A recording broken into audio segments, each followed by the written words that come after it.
Vamos lá. Vou para a resolução aqui das atividades do capítulo 5. Tem no final uma pergunta que foi feita na última aula e eu vou só demonstrar, mas vamos lá, começando as atividades do capítulo 5. Só para relembrar, o capítulo 5 ele é um capítulo que trata sobre while, né? While else, e basicamente a estrutura enquanto. E essas são as atividades do capítulo 5. A primeira é você recriar, né, a fórmula de encontrar os valores para números complexos. A parte para números pares foi feita na aula. Aqui eu fiz uma fórmula geral, incluindo pares e ímpares. Um cálculo de fatorial, uma lista de compras, que até eu vou mostrar para vocês algumas coisas em relação a essa lista de compras. E a impressão de números. Imprimir números e fluxograma. Isso aqui. Então vamos lá para a primeira questão. A primeira questão envolve basicamente matemática. Então você pega um número complexo. Ele fala que tem a definição aqui de número complexo. E aí ele diz que ele pede que faça um programa que encontre o valor do expoente, né? A pessoa vai colocar o valor do expoente 3 vezes e vai retornar o resultado para descobrir o valor do j elevado a qualquer expoente. Quando se trata da unidade imaginária, né, j ou i, você pode encontrar o valor j elevado a n para qualquer n, a depender simplesmente de um algoritmo simples. E é basicamente isso que ele pede aqui nessa questão, além de que ele pede que você repita esse processo 3 vezes. Então eu queria que uma variável de resposta e uma de saída, uma de repetição e uma de expoente, para armazenar qual é o expoente que foi, qual é o resto do expoente, na verdade. Aqui eu coloco o while, repete menor ou igual a 3, eu quero que ele execute 3 vezes, e aqui eu entro com os dados, qual expoente que quer testar. Eu transformo no inteiro e armazeno esse expoente na resposta. O que realmente importa quando você vai criar esse programa é que você vai depender apenas do resto se ele é múltiplo de 4. A regra para j elevado a n diz que 4 vezes n qualquer, você encontra o expoente a depender do resto dele quando dividido por 4. Se a divisão for 0, ele é 1. Se a divisão for 1, ele é j. Se a divisão for 2, né? Se o resto for 2, é menos 1. E se o resto for 3, é menos j. É isso. Basicamente, esse é o algoritmo para encontrar para qualquer j elevado a qualquer n. Então, eu pego a resposta e pego o resto da divisão por 4 e armazeno em expoente. Eu verifico se expoente for 0, eu boto aqui minha saída. J elevado a... Aqui é a minha resposta, né? Meu expoente. Elevado a qualquer número que ele colocou é 1. E a mesma coisa, J menos 1 e J. E aí no final ele faz o print da saída e repete, né? O valor repete adiciona mais 1 e recomeça o ciclo aqui no L. Para vocês verem aqui, são 54, 35 e 2. Então aqui. J elevado a 54 é menos 1, J elevado a 35 é menos J e J elevado a 2 é menos 1. Basicamente é isso. Segue o algoritmo 0, 1, 2 e 3 e pega, né, o resto dessa divisão da resposta, porque o cara pode botar 1000, só vai importar se ele qual o resto da divisão por 4. E, basicamente o J ele varia entre valores de menos 1, J, e aí se você pegar J elevado a 0 vai ser 1, J elevado a 1 vai ser J, J elevado ao quadrado é menos 1, e j elevado a 3 é menos j. Quando chega no 4, seria menos j vezes j, e aí voltaria a ser 1. Então é assim infinitamente. Esse programa é bem simples, nada de especial, só tinha que saber mesmo a característica do j, para entender como é que funciona a unidade imaginária. Você acha isso facilmente no Google, Wikipedia, vídeo explicando sobre a unidade imaginária, isso aí, tranquilo. O próximo é o cálculo de um fatorial. Aqui é interessante porque a fórmula do fatorial é: você vai fazer n vezes n menos 1 até que esse n se torne 1. E o fatorial de zero também é 1. Então isso você tem que levar em conta quando vai fazer o seu cálculo de fatorial. Ele pede aqui que faça um programa de cálculo de fatorial, mostrando as multiplicações para o usuário. Também imprima o valor. Aqui eu criei um programa que mostra só o valor. Se você quiser mostrar as multiplicações, você vai botar um print aqui no meio. Vai fazer print. Valor atual vezes o print aqui. Tá aqui assim, né? Aqui, pá. E aí você vai... Nossa. Meu Deus. Você vai adicionando todos os valores numa string. Você pode adicionar tantos os valores numa string aqui, por exemplo. Uma string de resposta. E aí você faz um append na string. Ou você pode criar utilizando format. E aí você cria o format com todos os valores. Eu preferia fazer assim, com a string. Você tem lá a tua string, assim, valor, tá assim.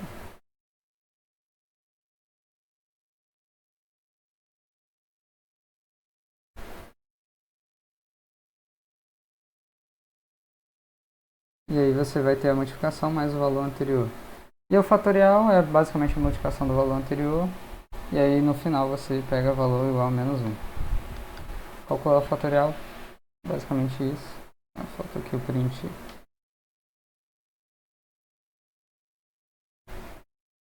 Print assim.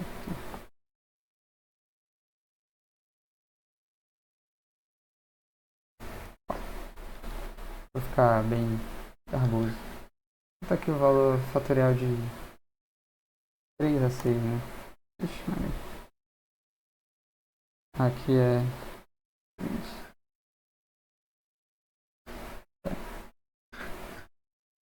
Então aqui o fatorial de 3 vezes 2. Aqui dá pra melhorar um pouquinho, mas é basicamente isso. Você vai fazer o append, a multiplicação, com o string, ou você pode fazer formatação. Existem várias formas de você adicionar esse valor aqui. Vou botar... Vou roubar aqui. Pronto. Vai... Exemplo assim. Aqui, só para vocês souberem, eu só ignorei o primeiro valor, porque eu adicionei isso aqui. E pronto, tá formatado bonitinho. Fatorial de 6 agora seria 822 e a multiplicação aqui embaixo. 6, 5, 4, 3, 2. Aqui eu não botei 1 porque, bem, seria só vezes 1. Mas vocês também podem colocar um outro loop para botar 1 ou só adicionar aqui no final. Esse código também funciona para o fatorial de 0, só que aí não vai mostrar basicamente o fatorial de 0 é 1.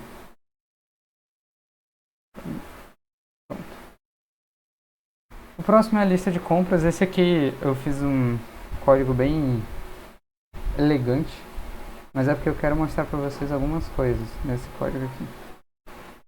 Ele mostrou essa lista, então vamos lá, o Paulo tem R$200, ele quer ir no supermercado e ele pede para você criar um programa que vai adicionar esses produtos que estão nessa lista.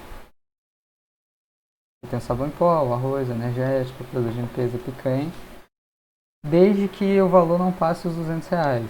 Então, eu entrei aqui com quantidade, então quantidade de sabão, quantidade de arroz, quantidade de energético, quantidade de produto de limpeza. quantidade de picanha e valores pré-carregados. São os valores, né, o valor em reais de cada um dos produtos. Aqui tem até um... Aqui não existe. Aqui eu tenho os contadores que eu utilizei, o valor e a cesta, porque a gente vai ter que acumular o valor cada vez que a gente cria o loop. E a cesta para você ter, pelo menos eu botei aqui, para você ter os itens que tá na cesta. E a gente precisa saber o que a gente comprou. Depois começa o programa de verdade, aqui é só carregamento de... Você só vai criar um monte de variáveis. Se você não utilizar a lista ou dicionário, você vai ter que fazer esse tipo de carregamento. Porque você precisa de todas essas informações aqui. Uma vez carregado todas essas variáveis, eu vou entrar agora realmente no programa, que é esse loop. Então eu tenho o valor menor que 200. E aí, aqui, esse programa depende da forma como você dispõe os artigos, né? Se você colocar primeiro a picanha, ele vai escolher primeiro a picanha. Se você coloca primeiro o arroz, ele vai escolher primeiro o arroz. Então, a ordem na qual os artigos vão ser postos, né, vão ser colocados aqui, vai depender exatamente dessa ordem aqui de if else, né, aqui é o if else. Esse break aqui é só porque a soma não dá 200, então ele ficaria preso no loop infinito, e aí para você não ficar preso nesse loop, você quebra esse while antes de chegar no 200. Porque você não vai... Acho que até tem como, mas na forma como eu dispus aqui não vai chegar a 200. Vai parar antes de chegar em 200, porque essa é a ideia. A ideia é que você não estoure o orçamento do Paulo. E aí aqui é basicamente um if. Utilizei caso a quantidade, né, porque existe uma quantidade limitada de sabão, seja maior que zero, e se o valor do sabão mais o valor atual for menor que 200, isso aqui é importante. Por quê? Porque ele vai executar o while e ele só vai adicionar caso esse valor seja menor. Porque pode ser que o cara tenha 190 e ele entre no if e faça, mesmo que a soma desse valor seja maior. Então a gente tem que evitar que essa soma seja maior. Aí, ó. Basicamente é isso. Então, if sabão maior que zero e a soma for menor que 200. Isso aqui é igual para todos. A mesma coisa para os outros, então seria que só eu acumulo o valor, mas subtraio uma quantidade, né? Porque aqui eu tenho duas, ele quer até duas, então eu subtraio a quantidade e adiciono na cesta o sabão em pó. Simplesmente adiciono na lista. Esse formato aqui fica parecido com para quem já jogou RPG de texto. RPG de texto mostra os itens assim, ele não é duas vezes sabão em pó, não. Geralmente ele mostra a lista com todos os itens. E aqui você vai ficar mais ou menos nesse sentido. Vai ter todos os itens listados um a um. Então, sabão em pó, arroz 1 kg, né? O cara vai comprar 2 kg. Produtos de limpeza. A picanha, eu resolvi dividir meio quilo. Por quê? Porque a quantidade aqui é 2,5. E aí eu resolvi dividir em meio quilo. Eu poderia ter configurado aqui para ficar mais prático, mas só vou deixar assim para dividir por 2, basicamente. Então a picanha eu peguei de meio quilo porque não é um número inteiro e fica meio complicado de fazer as somas. E por último é o energético, e aquele que é 5, que tem mais e tem 8. E a depender, por exemplo, da disposição aqui, eu peguei meio quilo. Mas se o cara colocasse a picanha de 1 quilo, ele colocaria tudo de energético. Por exemplo, aqui tá assim, 196 de reais ele gastou. Vou girar aqui para vocês verem. Ele pegou dois pacotes de sabão em pó, 2 kg de arroz, um produto de limpeza, meio quilo de picanha e dois energéticos. Deu R$ 196. Por exemplo, se eu trocasse de posição esse energético aqui com a picanha, troquei. Aí o valor já é diferente. Como ele vai comprar primeiro, ele vai dar preferência aos energéticos, ele vai comprar todos os energéticos e aí deu 185. Basicamente isso. Se eu botar essa picanha lá no começo, a picanha bem aqui, ele provavelmente não vai comprar esse produto de limpeza. Não, que é... Aqui ele comprou 2,5 kg de picanha, sabão em pó e o último aqui é o energético, porque ele pulou esse aí, fez. Só sobrou o dinheiro do energético, deu R$ 193. Então, a saída desse programa aqui vai depender da ordem com qual são distribuídos os itens. Basicamente é isso. Eu fiz uma segunda versão desse programa só para vocês verem quão mais fácil ou quão mais prático seria utilizando. Aqui eu utilizei dicionário, daria para utilizar lista também. Mas eu preferi utilizar dicionário nesse caso específico porque eu quero apresentar os itens na cesta. Então é interessante botar aqui. Eu tenho um dicionário com os itens. Essa aqui é a minha chave e essa aqui são os valores. E aí dentro desses valores tem uma chave. Tem a quantidade, o valor e aí tem o nome de cada um. Igualzinho aqui. Exatamente as mesmas informações, só que ao invés de eu usar eu tenho 5, 10 variáveis, eu uso uma única variável que tem a mesma quantidade de informação. Na verdade tem mais que as das chaves.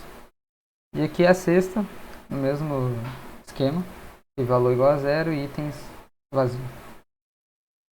A vantagem de usar, por exemplo, um dicionário é que ao invés de eu fazer esse if else grandão aqui, eu fiz apenas um while. Aqui eu usei um for key em itens. Se você tem um dicionário, você pode andar dentro dos... fazer o... fazer como iterativo, né? Você pode fazer iterações dentro das chaves. Então, for key em itens, então você faz a iteração dentro da chave. Você faz a primeira chave, segunda chave, terceira chave, quarta chave, até acabar. E aqui é a mesma coisa daqui. Ele vai seguir na ordem que está disposto os itens. Exatamente igual. E aí eu uso um outro while, eu estou dentro da chave.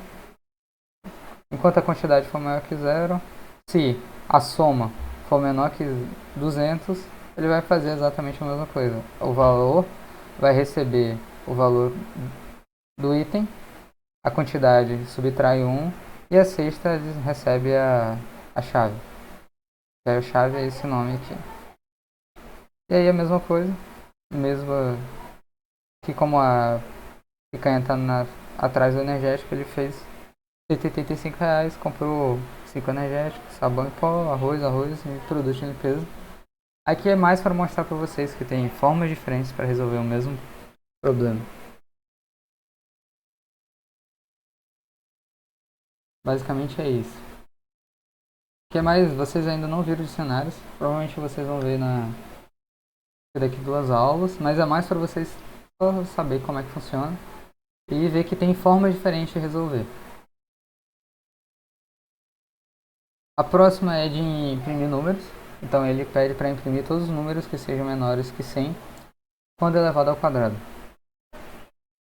Aqui eu utilizei um loop infinito, apesar de que daria para fazer de outra forma, mas eu preferi utilizar esse loop infinito para que a apresentação seja tudo dentro do loop. Então eu pego o quadrado e faço o valor. E aí se o valor do quadrado for menor que 100, ele vai mostrar, senão ele sai de dentro do loop. A vantagem desse programa aqui é que eu poderia reajustar para qualquer valor aqui. Eu poderia fazer um outro loop de outra forma, fazer todos os quadrados e apresentar eles até chegar no valor, por exemplo. Também seria outra forma. Deixa eu rodar aqui. Aqui, o quadrado de 0 é 0, o quadrado de 1 é 1 e até o 9. O 10 seria onde chega a 100. Se quiser, por exemplo, botar 144 aqui, vai até o 11. Aí vai 11, 121. E se botar, acho que é 169. Aqui 200. Pronto. Eu vou botar 200. Ele vai até o anterior a 200, que é 14. Então, basicamente, esse aqui eu fiz de uma forma mais simples. Esse aqui eu dei uma... Foi mais elegante, mais para mostrar para vocês que existem formas diferentes. E aqui eu só fiz o mais simples, usando um while true, um break. E é basicamente isso. Nessa questão. Essa questão é só para imprimir, tranquilo. A do fluxograma, eu não fiz o código do fluxograma aqui usando Marmade. Eu utilizei o online. Marmade online. Aqui. E no meio do Marmade online. No editor de... Tão bonitinho de rosto, mas tá só o ciribolo de gordo. E aqui tem basicamente fluxograma. Você cria o fluxograma aqui. Nossa. Você cria o fluxograma aqui e ele apresenta aqui do lado. Nada de especial. Aqui eu só fiz criei o fluxograma para vocês verem. Ele dá esse código. Igual a 0, j igual a 10, n igual a 0. Enquanto i for menor que j, i igual a i mais 1, j igual a j menos 1, n igual a n mais 1. Aqui, igual a 0, j igual a 10, n igual a 0. I menor que j. Se for verdadeiro, executa isso, volta. Enquanto for verdadeiro, vai executar esse laço. No momento que for falso, acaba o programa. A mesma coisa. Esse aqui, a única diferença é que ao invés de ser maior que, fica diferente, né? Enquanto i for diferente de j, roda aqui dentro e aqui falso. Aqui não dá enfim.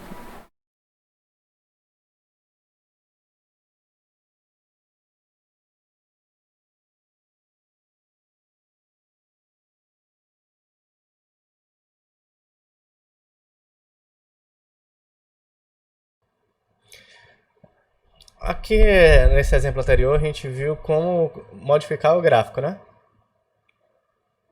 A gente criou um slide aqui, um slider, né? E a gente conseguiu modificar o gráfico. Também mudar a cor, um monte de coisa, né? Com o gráfico. Esconder, mostrar o título. Agora a gente vai fazer um exemplo aqui com os widgets que a gente consegue modificar as configurações de plotagem.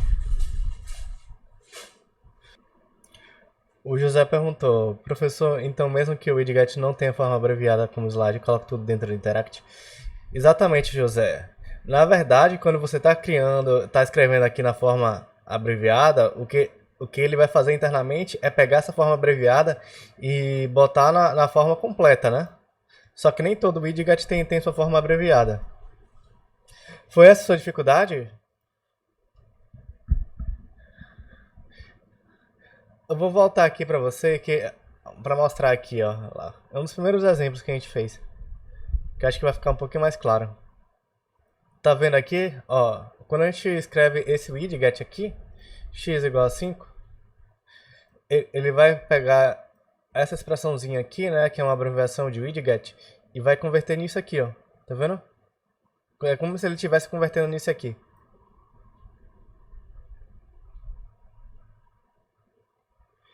Mas, infelizmente, a forma abreviada não tem para todos os widgets, né? Só para os principais mesmo, que a maioria do pessoal usa. Mas é tranquilo, né? Quando você não tem a forma abreviada, você pode escrever, né, o widget na forma normal. Daquela forma que a gente aprendeu lá no início desse capítulo. Vou descer aqui. Conseguiu ajeitar tudo, José? Então, ótimo. Vocês fizeram uma questão lá de como plotar uma onda, né? Foi uma questão para casa, se eu não me engano, e E o Léo explicou direitinho os conceitos lá de ondas. Acho que em uma aula aí. Isso, é uma onda de tensão. Deixa eu corrigir aqui, eu usei. Vou escrever ela aqui, só pra ficar mais fácil pra vocês. E aí eu já mando pra vocês também, pra vocês copiarem. Y de t, opa, tá maiúsculo aqui, igual a cosseno de 2π ft mais delta. Ok?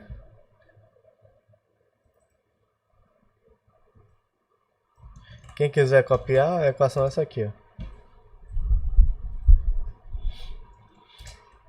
E quem são os parâmetros aqui? Os parâmetros são o f, né? E o delta.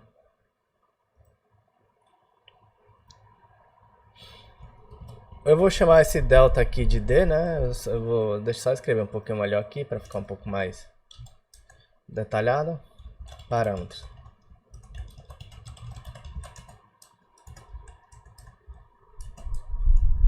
Só descer aqui, né?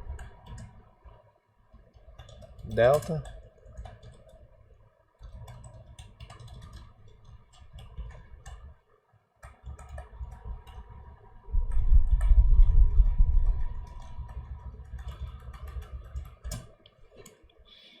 Eu vou chamar de D, tudo bem? E o parâmetro F.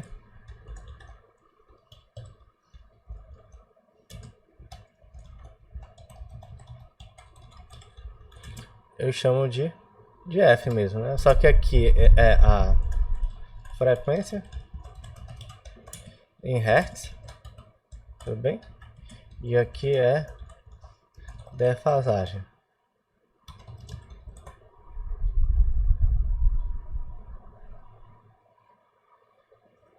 A defasagem, ela é dada em graus, tá? Eu vou dar em graus aqui. Tudo bem? Ficou claro essa questão aqui? Eu vou só repetir aquela questão lá, só que em vez de mudar vários parâmetros, no caso aqui seria 2, né? Amplitude 2. Eu vou só repetir aquela questão lá que vocês fizeram. Tudo bem? Só que variando apenas delta e F. Então F vai ser um... Dessa vez eu vou fazer diferente aqui. Eu não vou usar a abreviação, tá? Widget vai ser um float slider. E agora eu vou botar os valores, né? Min igual a 0.5, max igual a 20. Estou fazendo isso aqui só para mostrar que não necessariamente a gente precisa usar a abreviação. Claro que com a abreviação fica muito mais rápido, né? Para você escrever os widgets. Step igual a 0.5, valor igual a 1. Uma coisa legal de você utilizar não utilizar a abreviação é que você pode botar mais parâmetros. Eu já respondo sua dúvida, viu, Igor? Só vou terminar aqui rapidinho. Eu posso botar uma descrição também, né? No caso aqui seria a frequência em Hertz.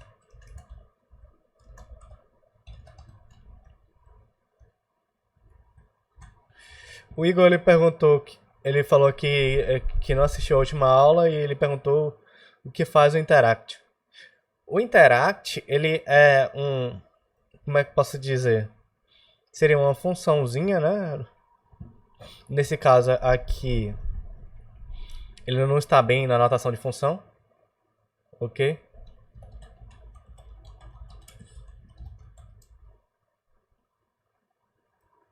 Ele está na notação de decorator. Mas assim, eu não vou entrar em muitos detalhes em relação, tipo, o que é isso. Pense assim, ó, eu vou criar aqui, eu crio um interact, certo? E aí, depois do interact, eu defino uma função, ok? A função pode ser qualquer uma. Digamos que eu queira aqui, no caso aqui, eu estou plotando uma senoide, né? Vou botar aqui o nome da função plot. Opa, cadê? Plot senoide. E eu boto o F aqui, certo? Aí, o que eu vou fazer aqui? Eu vou criar a função mais simples de todas. Ela vai simplesmente imprimir, né? O valor de f é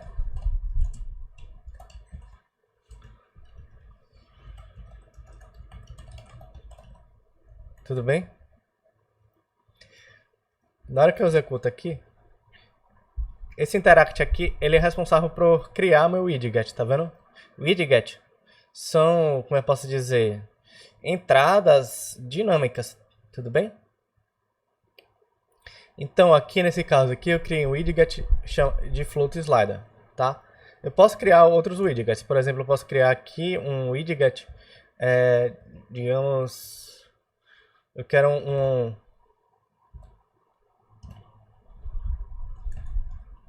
botão, né?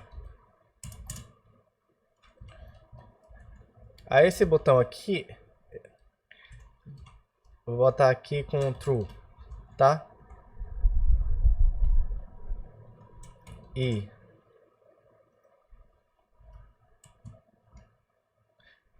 exatamente, você configura os widgets dentro do Interact. Você pode configurar dentro do Interact ou não. A vantagem de você configurar os widgets dentro do Interact é que você pode utilizar a abreviação dos widgets. Nesse caso aqui, por exemplo, eu declarei o widget como ele todo aqui, né? Declarando normalmente, né? Ou eu posso pegar aqui e utilizar uma abreviação de widget, que em vez de eu escrever tudo isso aqui, simplesmente eu escrevo, no caso aqui, uma variável booleana e ele já entende para mim que eu tenho que criar um widget daquele botãozinho de verdadeiro e falso, certo?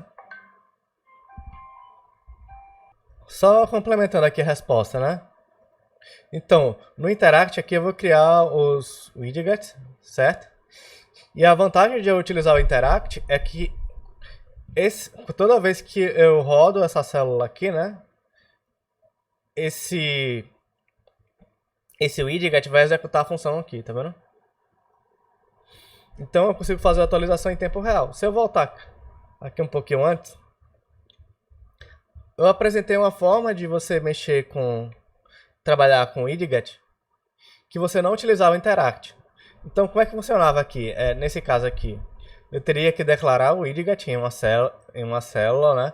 Depois mostrar o widget em outra célula e depois executar pegar aqui o valor do widget, né, e executar algum código. Então eu teria que fazer isso aqui, né? Ele vai alterar o valor aqui do widget e eu teria que executar aqui embaixo, tá vendo? Quando eu uso o Interact,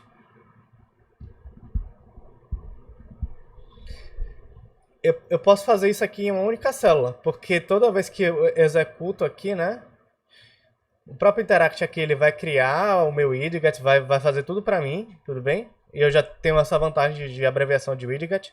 E ele vai executar a função, né, o conteúdo da função toda vez que eu manipulo esse widget. Pode ser mais de um widget, né? Todos os widgets que estão dentro do Interact, qualquer widget que eu interagir aqui, ele vai executar o conteúdo da função. Ficou claro, Igor? Aqui, ó, tem mais exemplos aqui para baixo. Deixa eu ver. Esse aqui da esfera é legal, ó. Opa.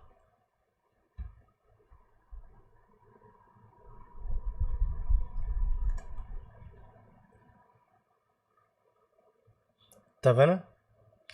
Nesse caso aqui, ó, observe que eu defini aqui o raio, né, da esfera. E ele está executando todo o conteúdo. Toda vez que eu interajo com esse R aqui, eu estou executando essa função.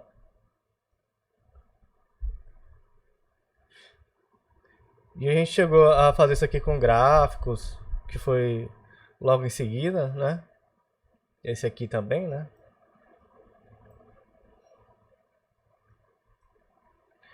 É isso. Mais ou menos isso, tá?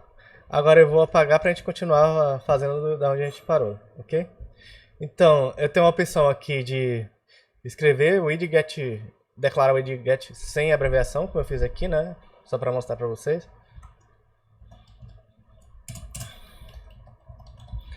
Vou declarar o outro aqui sem abreviação, só para vocês verem.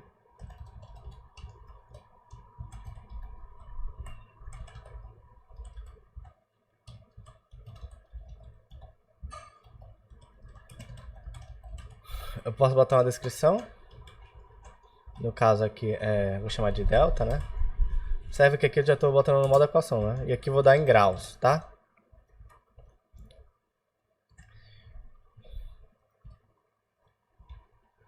Só para mostrar aqui, né? ID.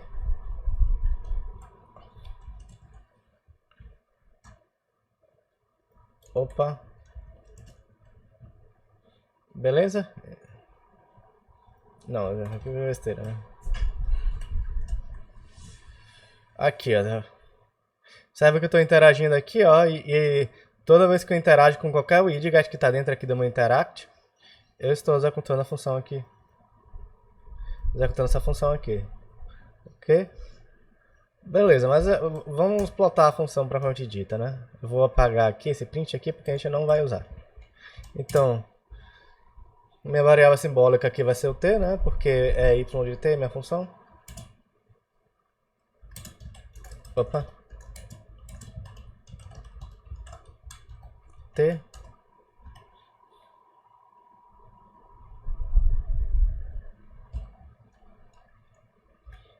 E aqui seria o que?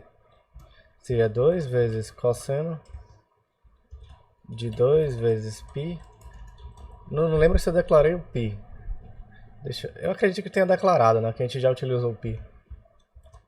Vezes f vezes t. Mas eu vou fazer o seguinte, eu vou fazer a conversão aqui, né? Porque esse ângulo aqui está em graus e quando eu trabalho aqui dentro do cosseno, né? Na matemática em si, tem que estar em radianos. Então eu vou chamar radians. Daí. Certo? Só para verificar se está certinho, eu vou botar um plot aqui e botar um y.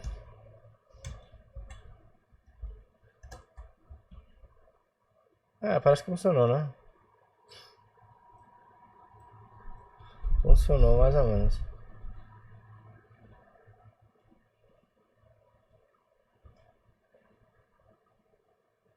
Beleza. Vou ajustar agora os limites dos gráficos, certo? Para ficar elegante. Vou botar um limite aqui de t a 0 a 2 vezes π. Vou botar um limite de menos 3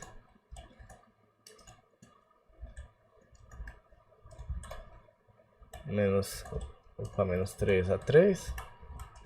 Vou botar um xlim de 0 a 1 e botar um y-label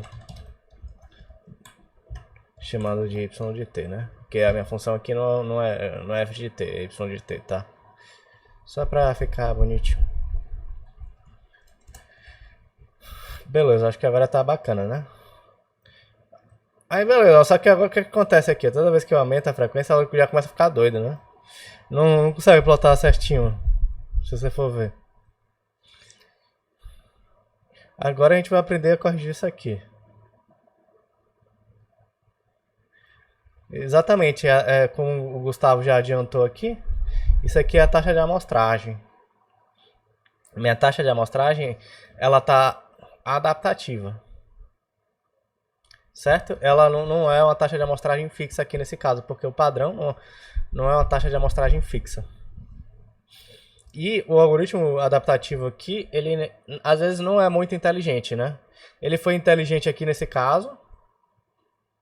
Tá vendo? Foi inteligente nesse caso aqui. Mas não foi inteligente nesse caso. Então, alguns pontos aqui da minha plotagem estão faltando, né?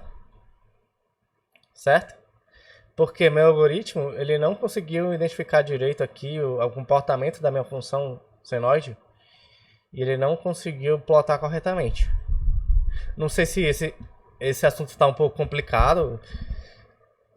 Essa parte de amostragem a gente vê mais assim no curso de engenharia, né?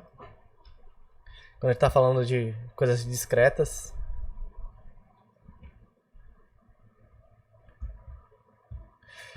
Então, voltando aqui, por padrão a gente utiliza o algoritmo adaptativo. Que esse algoritmo adaptativo ele faz? Ele simplesmente ele mesmo vai fazer automaticamente. Ele vai criar uma amostragem, né? Não é uma amostragem fixa.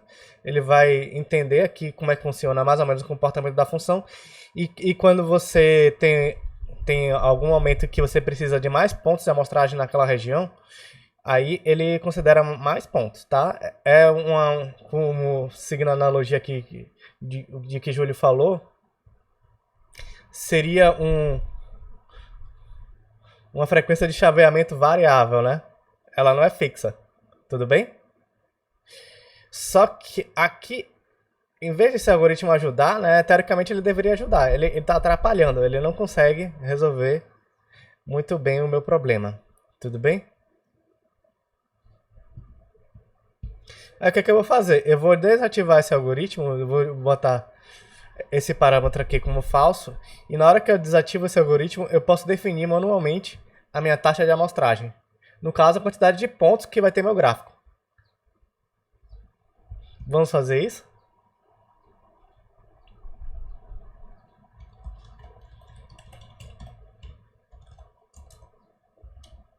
Vou só copiar aqui, né? Pra não ter que repetir tudo de novo.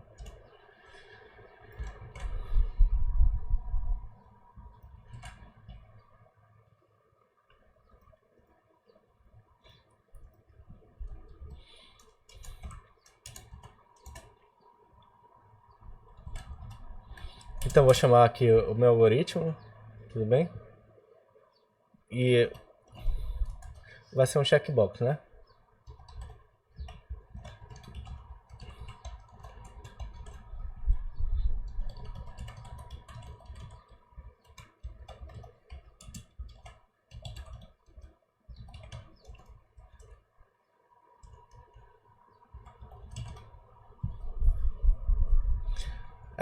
Esse checkbox aqui ele vai indicar se o algoritmo adaptativo está ligado ou desligado, certo? Você vai poder ligar ou desligar esse algoritmo adaptativo.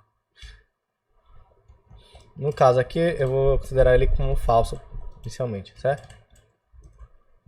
Então eu adiciono ele aqui. Tá? No caso é o alg, né? E aí, para eu configurar se o algoritmo adaptativo está ligado ou desligado, eu vou adicionar esse parâmetro. Vou botar aqui. Aí ele vai pegar o valor aqui, né? Desse booleano. E jogar aqui. Tá?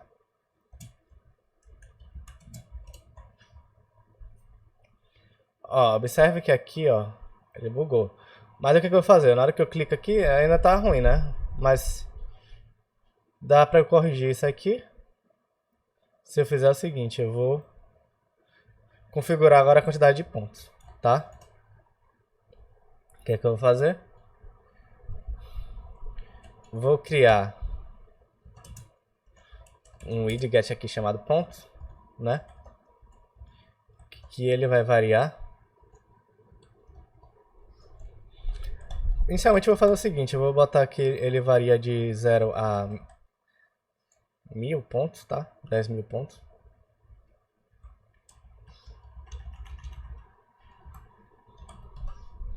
E eu vou adicionar mais um parâmetro aqui abaixo. Percebe que quando eu desativo o algoritmo adaptativo, ele vai considerar a frequência de amostragem fixa. E aqui eu tenho que definir a quantidade de pontos. Naquele caso ali eu não defini, né? Então ele não funcionou muito bem.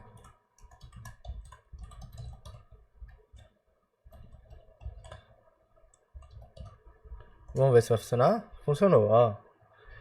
Ó, tá vendo aqui, ó? Vou tentar aumentar aqui a frequência da onda para vocês verem, tá? Observe com que 247 pontos aqui no meu gráfico, ele fica assim, desse jeito, né? À medida que eu vou aumentando a quantidade de pontos, a frequência de quantidade de pontos que eu uso para plotar meu gráfico, ele vai ficando mais legal, né? Até chegar a 10 mil pontos. Tudo bem? Quando você botar muito poucos pontos, ele não chega nem a plotar. Tá vendo? Não tem nem informação suficiente para plotar. Mas à medida que eu vou aumentando aqui, não sei se ficou claro, essa parte aqui é essa parte de ondas, né? Qualquer coisa dá pra.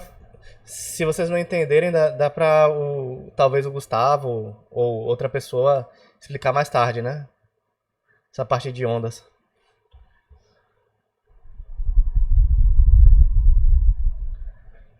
Então aqui eu estou alterando a quantidade de pontos, né? E aí, consequentemente, eu estou alterando a minha amostragem. O Júlio está com uma dúvida, pode falar, Júlio?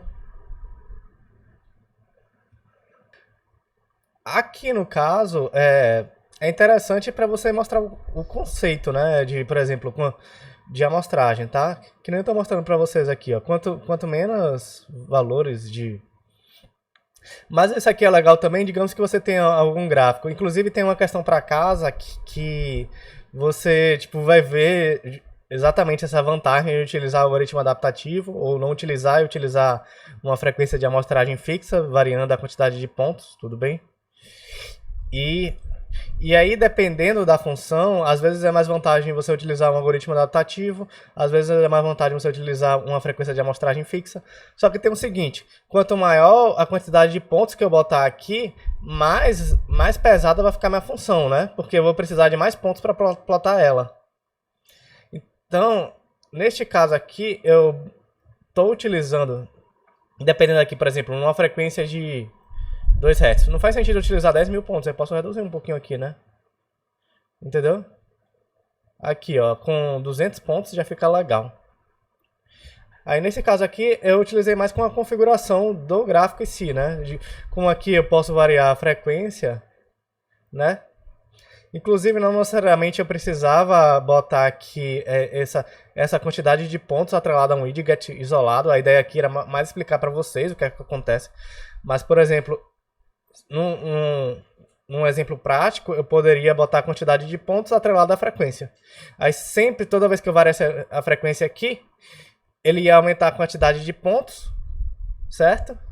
À medida que a frequência ia aumentando. Não sei se ficou claro, Júlio. Mas eu fiz desse jeito aqui para ensinar para vocês essa ideia, entendeu? De você configurar o seu gráfico. Agora, não está muito legal. Ó, isso aqui eu não consigo controlar direito, né? Porque aqui, ó, quando tem valores muito baixos, ó, não consigo botar o valor direito. Então, o que eu vou fazer? Eu vou utilizar outro slider para configurar minha quantidade de pontos. Certo? Isso aqui é legal também, Júlio, se você estiver trabalhando com algum microcontrolador, por exemplo, um DSP, por exemplo, e aí você quer variar os parâmetros, entendeu? Aí você liga isso aqui na entrada serial, né, cria um slider desse tipo aqui, e aí você vai variando os parâmetros de tal forma que você não interfira muito no desempenho lá do DSP. Pode ser um Arduino também, não necessariamente um DSP. Aí você vai controlando aqui no notebook. É uma outra aplicação, né? Você poderia, por exemplo, controlar os ganhos de um controlador lá, um controlador que você está desenvolvendo num DSP ou no Arduino, por exemplo, que o Arduino é mais simples, né? Embora o Arduino não seja muito utilizado para esse tipo de tarefa. Enfim, tem várias aplicações que vocês podem utilizar esse conceito, tudo bem? Mas voltando ao exemplo aqui, vou criar um outro widget, eu vou voltar lá para minha lista de widgets. E se eu for ver aqui, o que é que eu tenho aqui, ó, na minha lista de widgets? Tem uns widgets numéricos, né? Então, tem o slider inteiro, que a gente já viu, o float slider, né? E a gente tem esse aqui, float log slider. Esse aqui, ele é interessante quando você quer trabalhar com uma grande escala de dados, né? Uma grande escala de dados.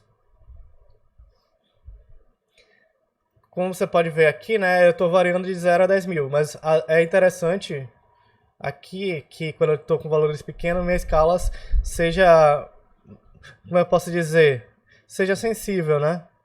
Porque aqui quando eu estou com valores pequenos eu não consigo operar direitinho. Então eu vou trabalhar na escala logarítmica, certo? Para isso eu vou utilizar esse slider aqui. Então vamos lá, né? O slider é esse aqui, float log slider. Lembrando que isso aqui, tudo aqui está na documentação, eu estou acessando a documentação. E vamos trocar.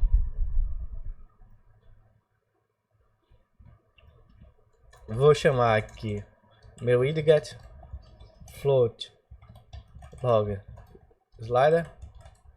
E agora eu vou botar uma descrição.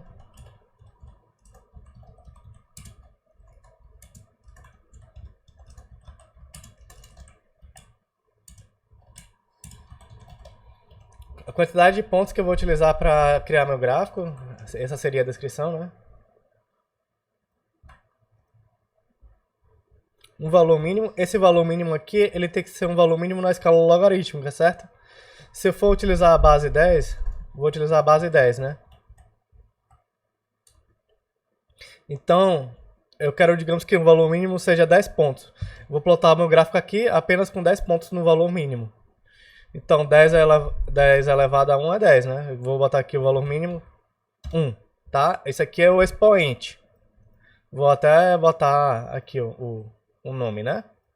Aqui seria a base da minha escala logarítmica. Ok? No caso aqui é a base 10. Aumenta 10 vezes a cada passo, certo? Um valor mínimo, expoente mínimo,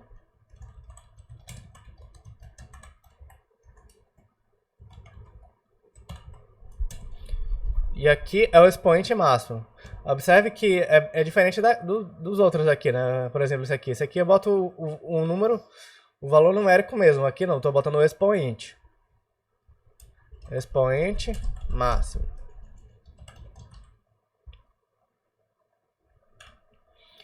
Da mesma forma também posso colocar o passo, né? Lembrando que aqui o passo também na forma de expoente, né?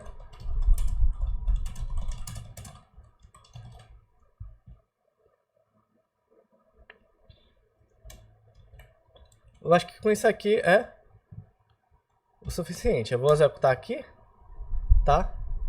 E aí, com 10 pontos, ele fica assim, né? Ó, ele sempre tá variando, 10, 100. Mas aqui eu não gostei dessa saída aqui, eu achei meio... Ele tá mostrando na forma exponencial, né? Na forma de notação científica. Eu não curti muito. Então, só para mostrar aqui, é base 1, base 2, né? 10 elevado a 2 é 100. Base 3, 10 elevado a 3 é 1000, né? E base 4, 10 elevado a 4, 10 mil. Eu não necessariamente preciso trabalhar com base 10, eu só resolvi trabalhar aqui só para ficar mais fácil de vocês entenderem. Mas eu posso trabalhar com base 2, qualquer tipo de base que eu quiser. Certo? Para mostrar aqui no valor numérico, eu posso também alterar a forma com que eu mostro esse valor aqui de saída, né? Vou botar aqui read, alt, format. Vou botar aqui D. Nesse caso aqui, se eu executar, ele em vez de mostrar na forma de notação científica, ele vai mostrar na forma... Tá vendo? Ó que diferença, ó, com 100 pontos, o gráfico ele fica legalzinho, mas ainda tem dá pra perceber aqui, né? Não é 100% perfeito. Agora quando eu boto 1000 pontos, você não consegue perceber a diferença. Mas se a gente aumentar aqui, ó, quando aumenta a frequência já não fica legal, né? 1000 pontos, ó. Se eu diminuir, ó, nem dá pra ver aqui, ó. E à medida que você botar 10.000 pontos, perfeito, né? Só que tem aquele problema, né? Quanto mais pontos eu boto para o meu gráfico, mais processamento eu exijo da minha máquina. Daí você tem que pensar um pouco, né? Será que para um gráfico de frequência de 0,5 Hz eu preciso de 10.000 pontos? Ou eu posso utilizar 100 pontos, por exemplo? Né?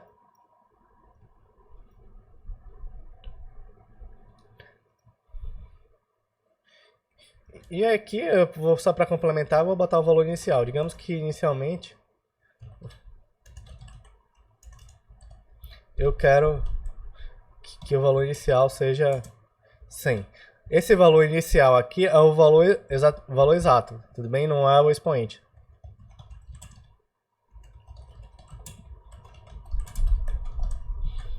Eu não seto aqui o expoente inicial, eu seto o valor exato. E aí se eu executar, ele vai começar de 100 pontos. Beleza, né? Tranquilo. Observe aqui, ó. Eu troquei para o algoritmo adaptativo. Ó. Vou aumentar aqui um pouco a frequência, que é mais fácil para vocês entenderem. Tá vendo? Então o algoritmo adaptativo não funciona direito, né? E observe que aqui, ó, esse parâmetro aqui ele só vai funcionar quando o algoritmo adaptativo está desativado, né?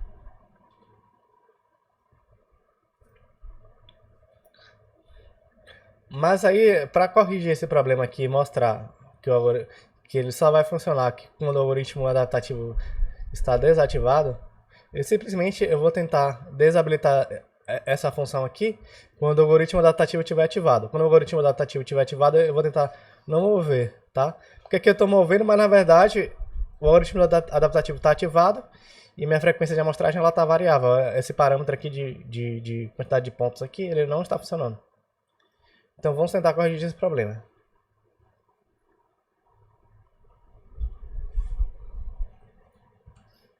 Eu vou criar duas células. E vou copiar aqui.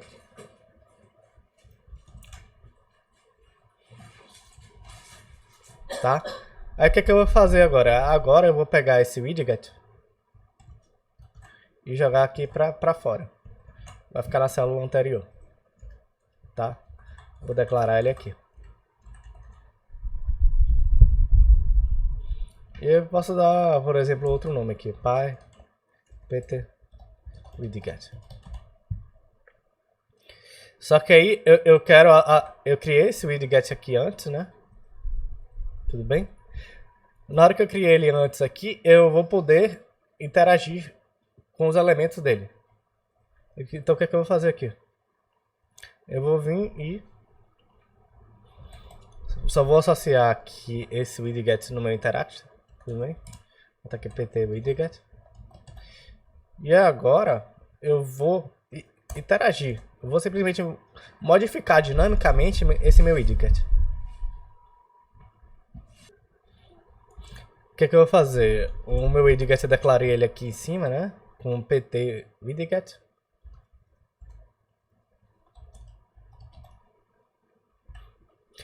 E eu vou pegar o parâmetro disable. Se eu olhar aqui, aqui não necessariamente ele tem, mas todo widget tem um parâmetro disable, tá vendo? Esse parâmetro aqui.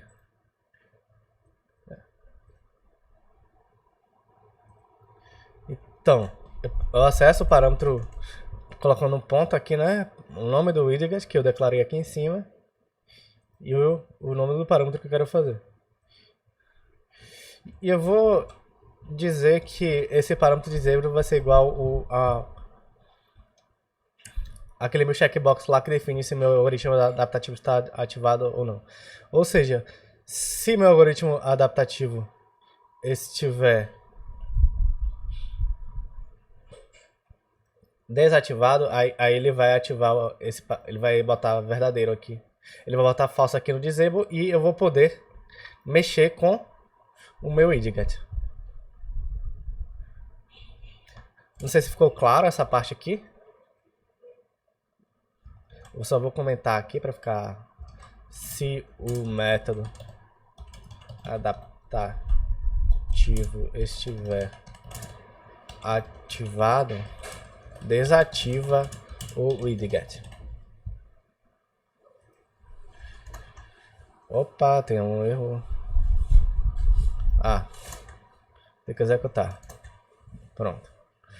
Aí, o que é que eu vou fazer aqui? Na hora que eu clico aqui, eu não consigo mais mover, ó. Ele tá desabilitado. Tá vendo? Não consigo.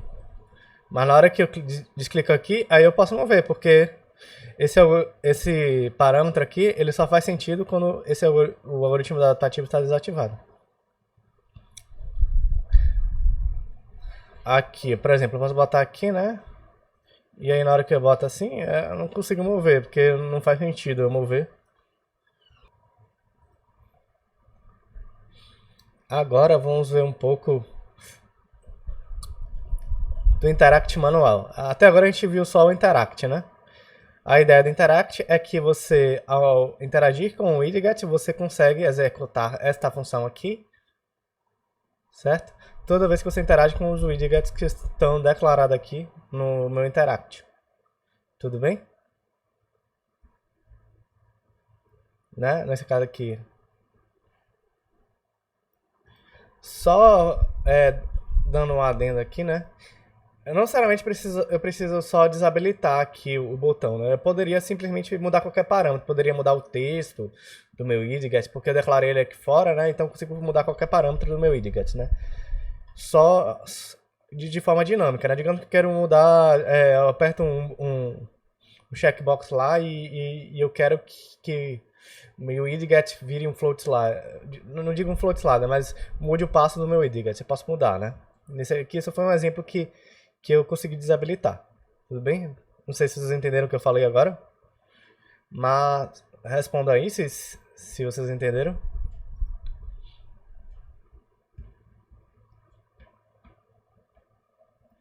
Ótimo. Então parece que está tranquilo, né? Voltando aqui para o Interact manual. Vou fazer um exemplo bem simples para explicar o Interact manual. From IPyWidget import. Vou importar porque ele não foi importado até agora, né? Ele funciona de forma igualzinha ao Interact normal, tá? Eu vou criar uma função bem simples aqui que eu defino uma soma, né? X mais Y. Print a soma de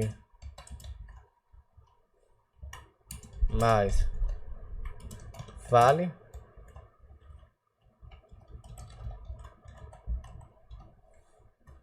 tá? É uma função bem simples que vai retornar uma soma. E aí, em vez de escrever interact aqui, né? Em vez de escrever interact, eu vou escrever interact manual.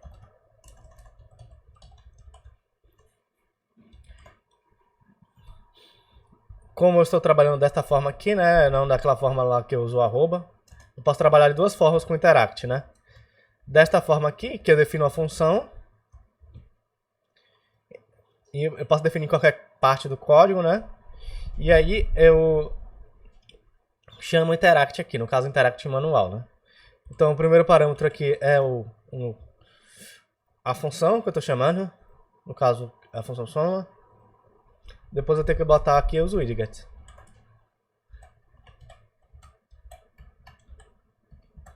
Estou usando a abreviação aqui de widgets, né?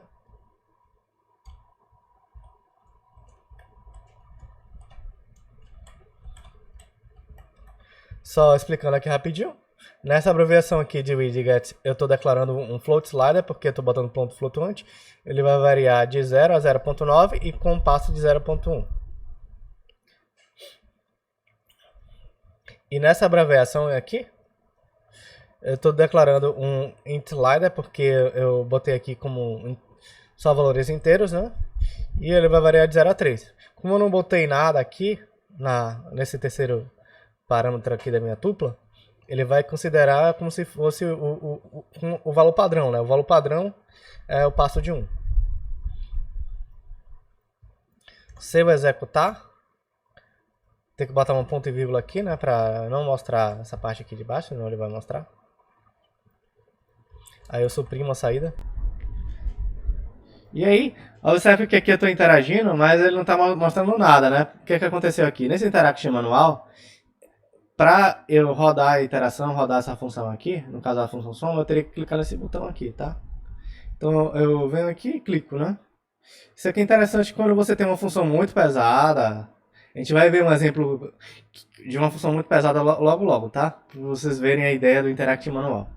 Aí se eu tenho uma função muito pesada, ou então eu quero fazer algum programa que eu não quero, toda vez que interaja com o widget, ele mostra o resultado de forma instantânea. Aí no caso aqui eu uso o Interact manual, que eu tenho que fazer manualmente aqui, clicar no botão para fazer a interação. Ficou claro essa parte? Além desta forma, né, a gente pode fazer da forma que a gente está acostumado, né? Utilizando o decorator aqui em cima, então vou botar arroba aí interact manual. Como eu estou utilizando o arroba aqui, ele já subentende aqui que eu vou trabalhar com a função soma, então não preciso botar o parâmetro, né? E o resto é só copiar. Ok, posso apagar tranquilamente, sem problema. E aí a mesma coisa, né? Vou aqui, vou rodar, né? Ó, 0.6 mais 0 vale 0,6. Nenhum segredo até agora, né?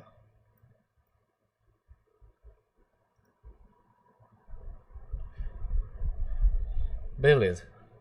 Tá, mas esse exemplo simples aqui, não tem, o Interact Manual não vai ter muita utilidade, né?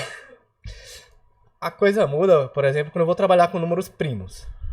Para quem não sabe, número primo é um número que é divisível por 1 e por ele mesmo.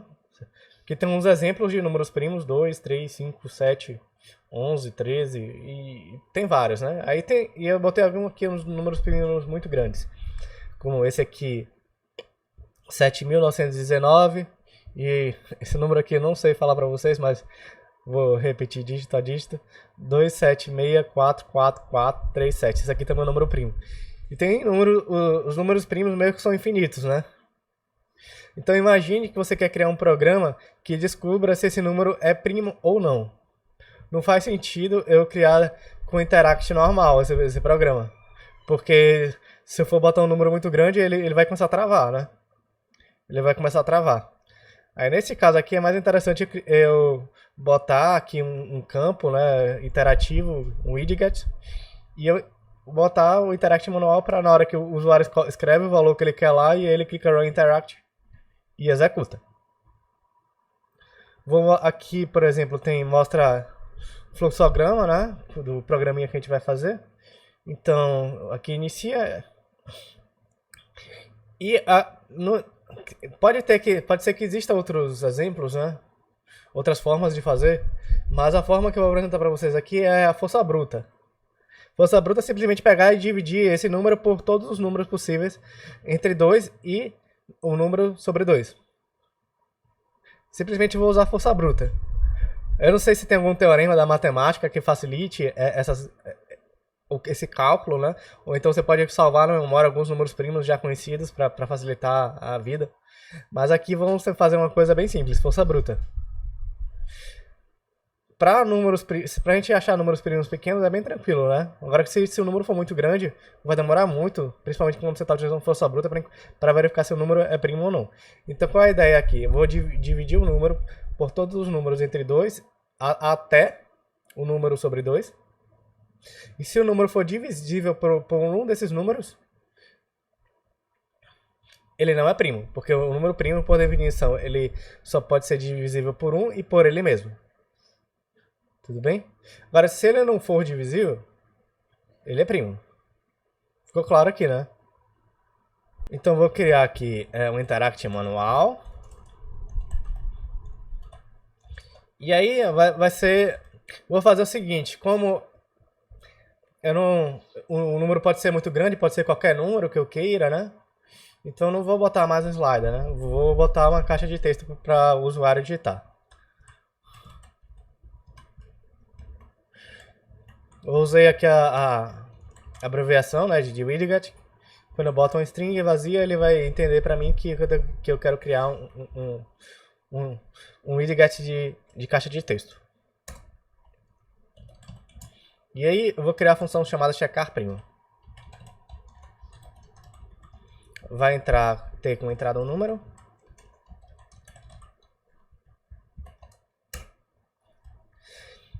Aqui eu tenho que verificar se esse o conteúdo aqui que eu estou digitando dentro dessa caixa aqui de texto, ele é um número, né? Então vou verificar aqui. Se não for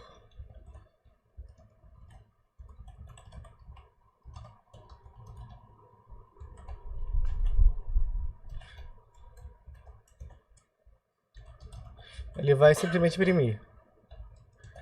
Por favor, digite um número inteiro e positivo. Positivo. Porque os números primos eles só valem para números inteiros. É a definição de número primo. Se não, como aqui, nesse caso aqui, eu estou usando uma caixa de texto, o resultado aqui vai ser salvo numa string. Então eu vou ter que converter para um número inteiro. Então eu vou pegar um número e eu vou converter para a forma inteira. Certo? Converte o número para inteiro. E o que eu vou fazer? Agora eu vou pegar aquele meu divisor, né? Que para eu dividir meu número, eu vou variar de 2 até número sobre 2. Então, divisor é igual a 2. E eu vou fazer uma suposição aqui. Vou considerar que meu número, inicialmente, ele é primo. Suposição, né? Considero que meu número é inicialmente primo.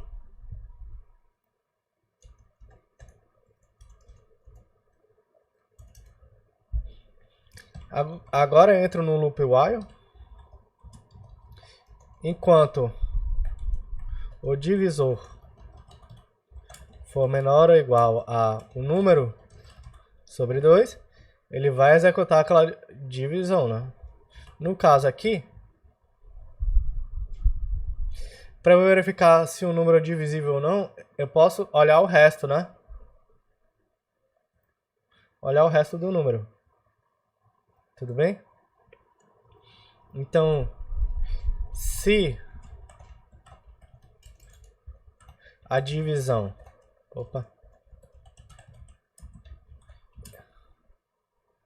entre o número e o divisor me resultar no resto nulo,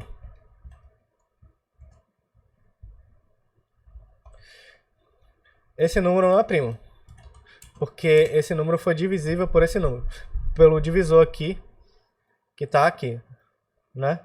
Então primo é falso. Nesse caso aqui, se eu já sei que o número não é primo, não faz sentido eu continuar nesse while. Aí eu vou dar um break para sair do loop. Saio do loop para economizar processamento. Tudo bem? Agora, se isso não acontecer, eu vou incrementar meu divisor em 1, e aí eu repito o processo até chegar aqui em número sobre 2. Só vou comentar aqui, né? Se o resto for 0, ele é divisível por um número diferente de 1 e ele mesmo.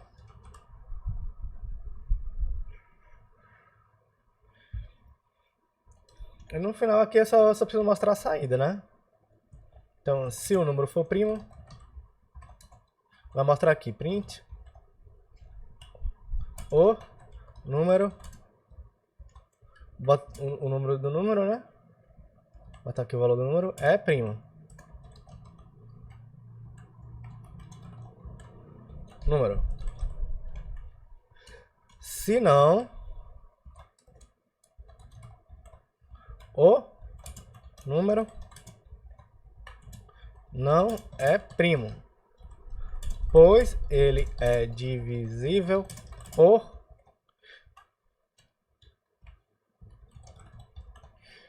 Então, no caso aqui, é o número, né? O primeiro parâmetro. E o segundo parâmetro aqui é o divisor, né? Se esse número for divisível por esse divisor aqui, ele não vai ser primo. Beleza, então vamos testar aqui com alguns valores. Eu vou pegar alguns valores aqui que já estão declarados, né? Vamos lá, vamos pegar aqui 89. 89 eu sei que é primo, né? 89 é primo. Agora eu vou pegar aquele valor grandão aqui, ó. Você vai ver aqui, pelo menos no meu computador, acho que deve demorar pra ele calcular. Esse número aqui tem que ser primo. Ó, quanto tempo tá demorando.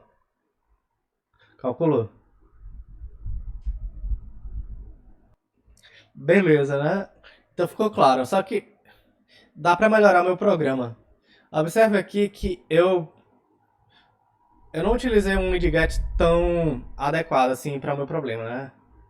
Porque o que eu tinha que fazer? Eu tinha que pegar aqui, utilizar funções para verificar se ele era um dígito, né? Depois eu tinha que fazer a conversão aqui de string para inteiro.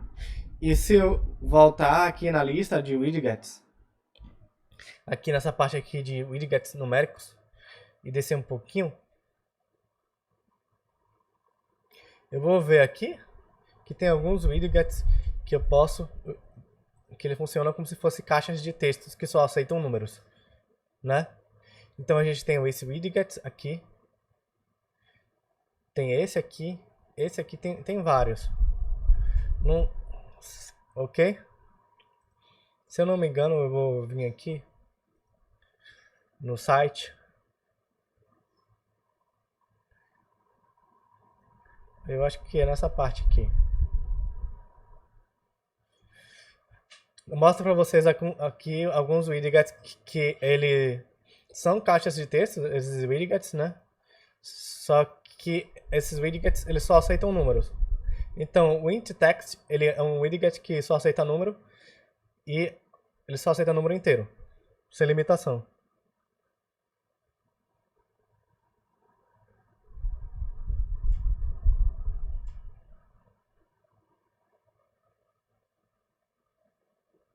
Tá, o Júlio fez uma complementação assim, aqui, né? Que o algoritmo poderia ser mais rápido se eu utilizasse raiz quadrada de n. Mas ele não tem certeza. Como eu não conheço muito bem essa parte dos números em primos em si, né? Aí eu não tenho certeza se o número é divisível, se eu botasse no caso aí raiz quadrada, ele ficaria mais rápido. Posso até testar aqui, né?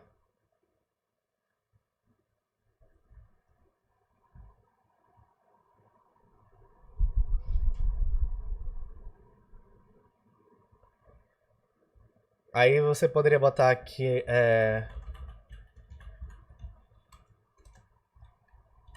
elevado a 0.5, né? E aí testar. Vamos ver aqui o número 123. Enfim, eu não tenho certeza se isso aí funciona. Pode ser que funcione, tá? Vou botar... Mas aquele grandão lá, ele é número primo. Aí ele não teria que testar um outro número.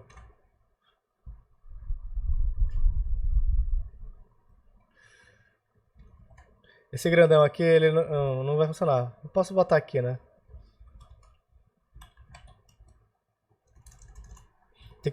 Vamos ver aqui. Eu vou deixar do outro jeito porque eu não tenho certeza se isso aí é verdade ou não, certo? Pode ser que seja verdade. Tudo bem? Mas, se for verdade, com certeza ele vai ser mais rápido, né? Do que esse algoritmo aqui que eu criei.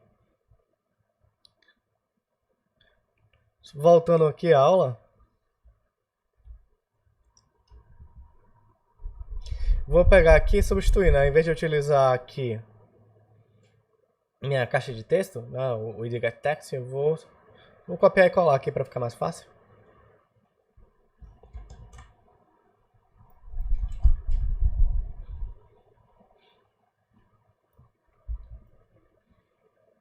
E no caso aqui, eu vou usar ter que escrever manualmente, porque esse widget não é um widget que tem abreviação, né? Então eu vou ter que escrever. E agora eu posso botar, nesse caso aqui, esse bounded int text, se eu ver aqui, ele é o inteiro, mas ele tem um intervalo. Eu escolho um intervalo de limitação. Tudo bem?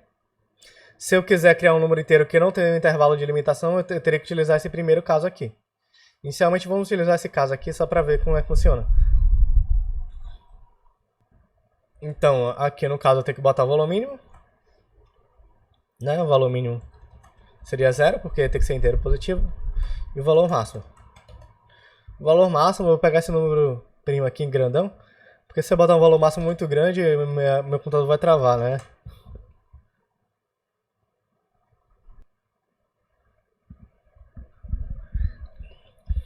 Oi, Júlio. Só repetindo aqui. Pode ser que o que você falou aqui seja verdade, eu não tenho certeza, né? Se for verdade, aí a gente substituiria aqui, né, esse número aqui, em vez de botar número sobre 2, aí botaria número elevado a 0,5. E aí você ia percorrer menos números e o algoritmo ficaria mais rápido. Mas eu não tenho certeza, certo? Mas tanto esse algoritmo aqui, que eu vou até número sobre 2, quanto esse lá que você falou que vai até a raiz do número, os dois funcionam. Agora eu não tenho certeza, né? Eu falei que tava. Assim, eu cheguei a falar que tava devagar, porque, querendo ou não, mesmo se a gente utilizasse aquela abordagem que você acabou de falar da raiz quadrada, imagine que você quer calcular um número que tem, sei lá, 100 dígitos de cada. 100 dígitos. Esse número vai precisar, talvez, para você ver se o número é primo ou não, vai precisar de supercomputador, talvez. Vai demorar muito, né? Então, esse aqui, do cálculo do número primo, não, esse exemplo de cálculo do número primo, é um exemplo clássico que a gente tem que utilizar o Interact manual. Não seria interessante você utilizar o Interact aqui. A ideia desse exemplo é só mostrar aqui uma aplicação que o Interact manual é mais interessante que o Interact. Entendeu?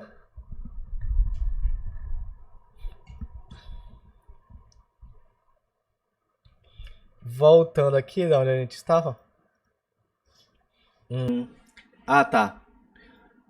Ó, eu simplesmente só preciso botar aqui o valor mínimo e máximo, né? Tudo bem? Como aqui eu não tenho uma abreviação de widget, eu tenho que declarar o widget mesmo, né? Aí beleza, eu já sei que aqui ele vai me retornar um inteiro, então não preciso fazer isso aqui, né? Nada disso. Posso apagar, tá? Não preciso mais converter o número para inteiro, porque meu widget já faz isso para mim. Só vou corrigir aqui, rapidinho, só para... E agora...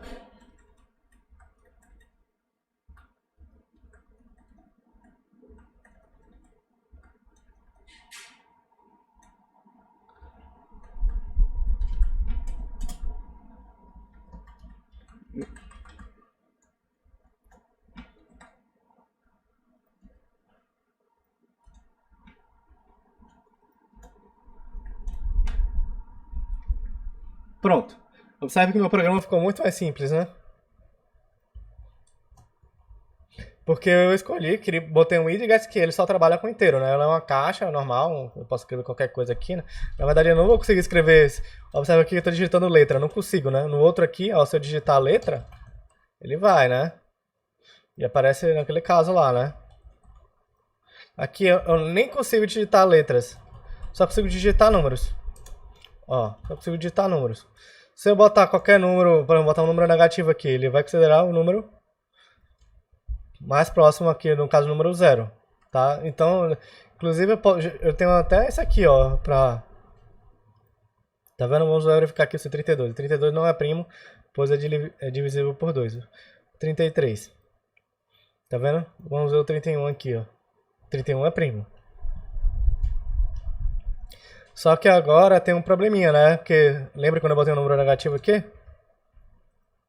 Ele disse que o 0 é primo. Mas o 0 não é primo, porque o 0 ele não é divisível por nenhum número. O número divisível por 0 vai dar uma indeterminação. Então eu vou ter que adicionar as exceções no meu problema. Quem são as exceções? Que é o O, né? Só corrigindo. O número 1, ele não é primo, porque ele só tem um único divisor, que é o próprio 1. E o número 0, né? Não é primo. Pois o número dividido por 0 é indeterminado. Vou adicionar as exceções aqui no meu programa.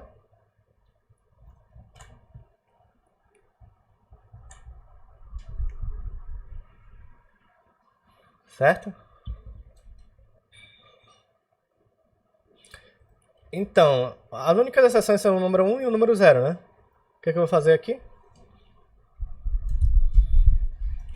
Eu só vou rodar aquele algoritmo de verificação se o meu número for maior que 1.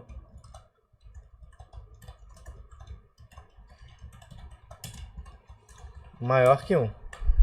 Ok? Aí eu rodo meu algoritmo de verificação. Se não, se é o if, se o número for igual a 1, né? Se não, se o número for igual a 1.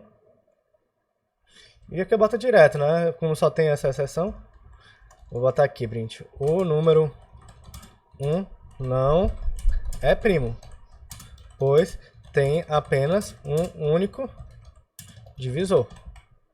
Eu não botei um ponto aqui, vou botar um ponto para a frase ficar bonita. E a última exceção é o 0, né? Não precisa botar nada, né? O número 0 não é primo, pois a divisão por 0 é indeterminada. Ponto. Adicionei minhas exceções aqui, né? E se eu botar o 0 aqui, ele vai dizer que o número 0 não é primo, pois a divisão é indeterminada. Divisão por 0 é indeterminada, né? E se eu botar o número 1 aqui, ele vai dizer que não é primo, pois tem apenas um único divisor, que é o próprio 1, né? Mas a partir dos outros, né? Ele funciona normalmente. Eu posso botar um número bem grande aqui, ó. Vamos ver esse aqui? Espero que não trave, ó. Caramba, eu acertei o número primo aqui aleatoriamente. Esse número aqui, 2764437, não sei se foi o mesmo número que eu digitei. Aí você teria que... foi, por que parece que foi o mesmo número. Tá. Vamos botar aqui um número 1 pra aqui. Eu não sei se vai demorar pra calcular. Ah, não, ele não deixa, né? Ah, entendi, é porque eu digitei o valor máximo, né? Esse número menor aqui, ó. Ele não é primo, pois é divisível por 3. Então esqueçam o que eu falei aqui, porque ele atingiu o número máximo, na verdade. Por isso que ele botou esse número. Agora, eu quero que vocês façam essa tarefa aqui, né? Revertendo um número. Crie um programa capaz de reverter a ordem de impressão de um número. Use o widget de texto Use o widget de campo de texto como entrada. O programa deve aceitar somente números inteiros e positivos. Você deve trabalhar com o número e não com strings. Certo? Então você vai ter que fazer o seguinte, vai pegar um widget desse aqui, né? Desses daqui que tá... E criar seu programa. E esse programa aqui, ele vai ter que reverter um número. Você digita um número qualquer e ele vai reverter. Tudo bem? Tá, beleza. Eu vou fazer aqui, tá? Só pra gente ver. Eu vou pegar aqui, né? Eu posso pegar lá do site, copiar aqui do site mesmo. Mas eu poderia copiar essa aqui também. Eu vou colar aqui só pra ver como é que funciona. Ok?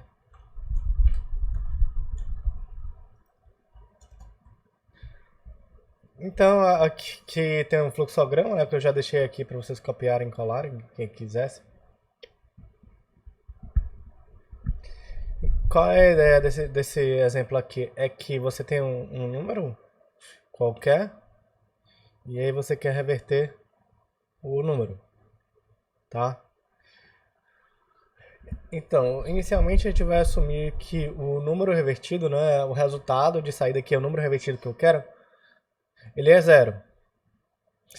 Aí, se o número que eu digitei aqui como entrada, né, o número, ele for 0, Então o número revertido vai ser o próprio zero e aí acabou o programa. Senão ele vai entrar nesse loop aqui, né? Ele vai calcular o resto do número dividido por 10, multiplicar o número revertido aqui, que inicialmente é zero, né? Por 10 e somar com esse resto aqui que eu calculei anteriormente.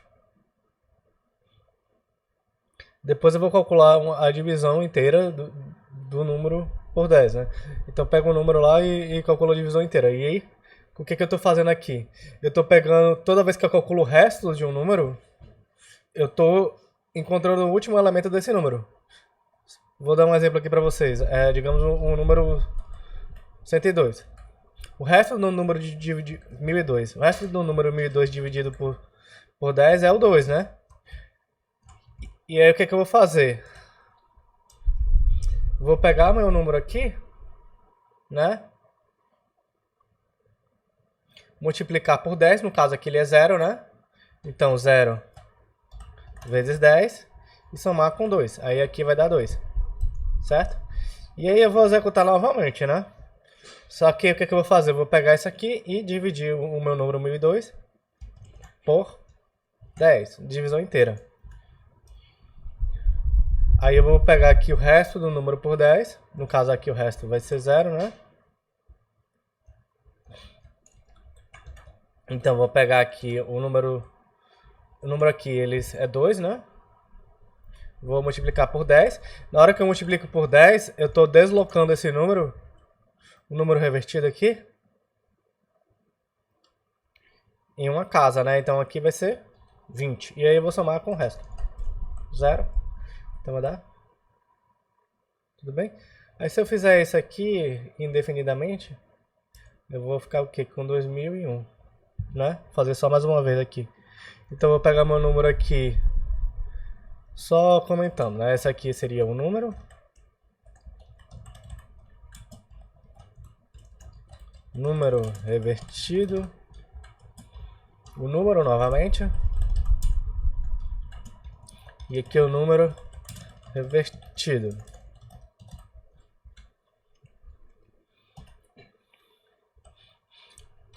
E agora eu vou trabalhar com o meu número, né? Eu estou nessa parte aqui. Eu vou pegar esse aqui, esse meu número e dividir por 10, novamente, divisão inteira, né? Então só ficou com 10 e eu vou executar novamente isso aqui, né? No caso aqui, o meu número é 20, né? Então 20 vezes 10 vai dar 200, correto? Mais o resto aqui, que o resto do meu número é o 0, certo?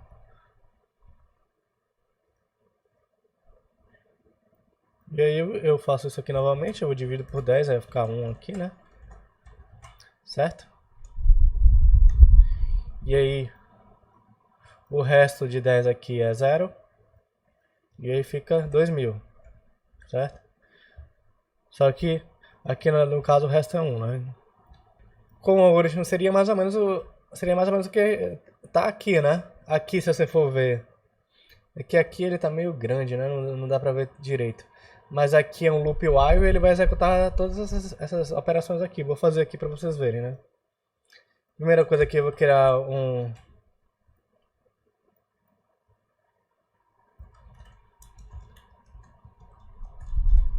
interact manual, tá? Vou botar aqui um número.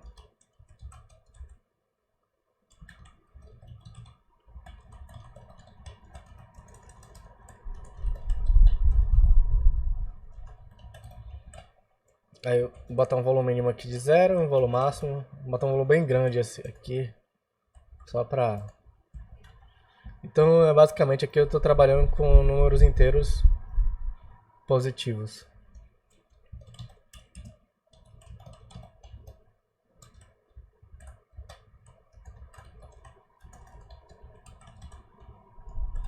Vou inverter no 1, tá? Só pra não ficar muito grande o tamanho da função.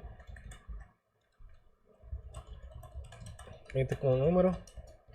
E eu vou fazer exatamente o que está aqui, né? O número revertido eu vou assumir inicialmente que ele é 0.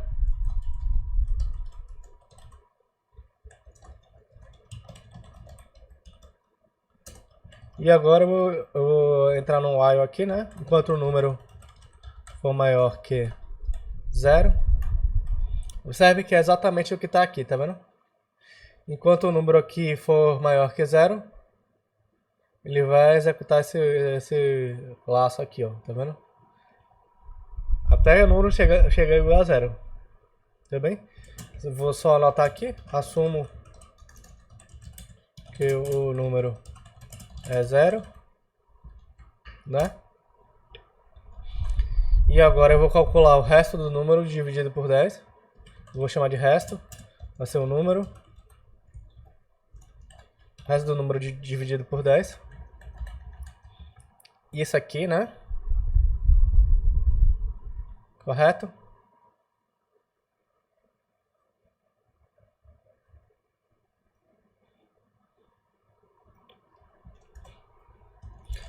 Depois eu vou fazer uma operação aqui com o número revertido, né? Número revertido vai ser o quê? O número revertido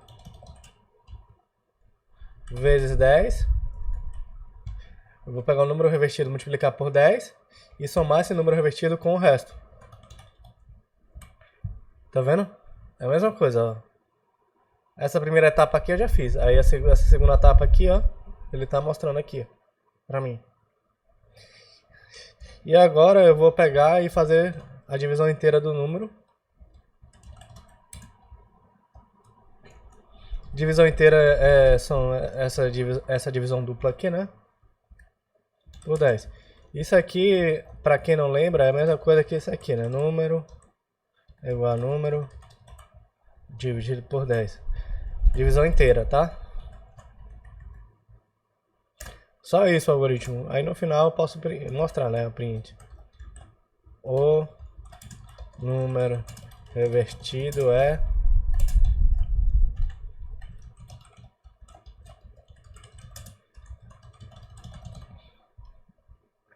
Só são essas três operações, essas três aqui, né? Essa e essa. Aí qual é a ideia aqui, né? Vou pegar aquele exemplo lá, vamos lá, 1, 2, 3, né? 1, 2, 3, tá? Vamos pegar esse exemplo aqui, só para explicar para vocês. Então, vamos lá. Digamos que o número aqui que eu botei é 1, 2, 3. O que, vai acontecer? Primeiramente, o número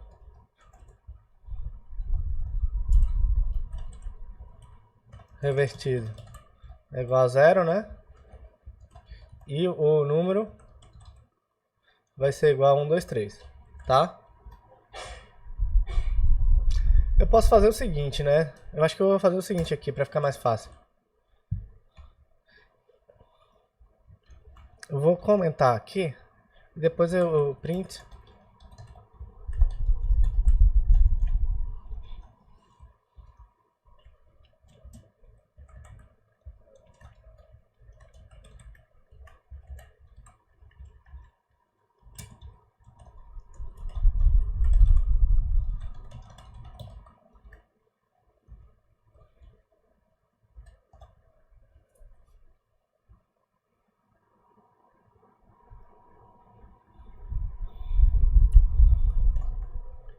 Eu vou botar aqui o número 1, 2, 3, tá? Opa, tem que botar um format, por favor. Format.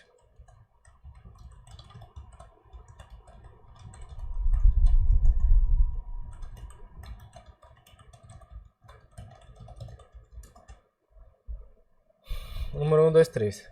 Então, inicialmente, o número revertido eu assumi que ele é 0 e o número é 1, 2, 3. Aí o que é que eu vou fazer aqui? Eu calculo o resto, né? Tudo bem? Aí o resto do número 1, 2, 3 dividido melhor, né? Então, primeiro tem o número revertido.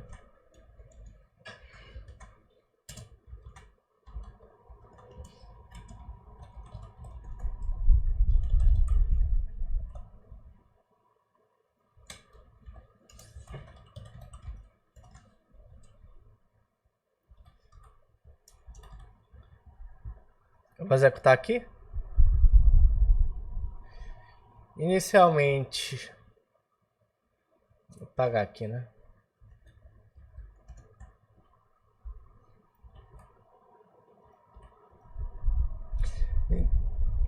Então, inicialmente o número 1, 2, 3 é ele mesmo, né?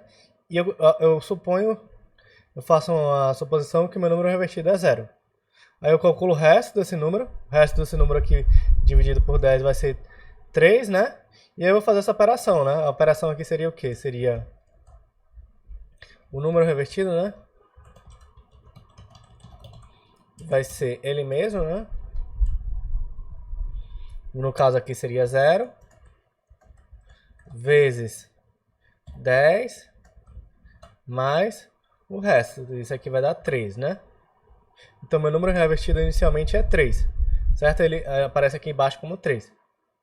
E eu vou pegar o meu número e dividir por uma divisão inteira por 10, né? Na hora que eu faço essa divisão aqui, meu número vai passar a ser 12. E aí eu repito todo o processo. Ok? Repetindo todo o processo, eu vou pegar aqui novamente, calcular o resto, né? O resto aqui vai ser 2.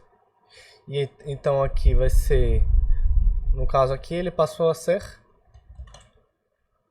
3, né? 3 vezes 10 mais 2 vai dar 32, né? Que é o que está aparecendo aqui embaixo. Tudo bem? E aí eu divido meu número novamente por 10. Aí isso ficou 1, né? Respondam aí.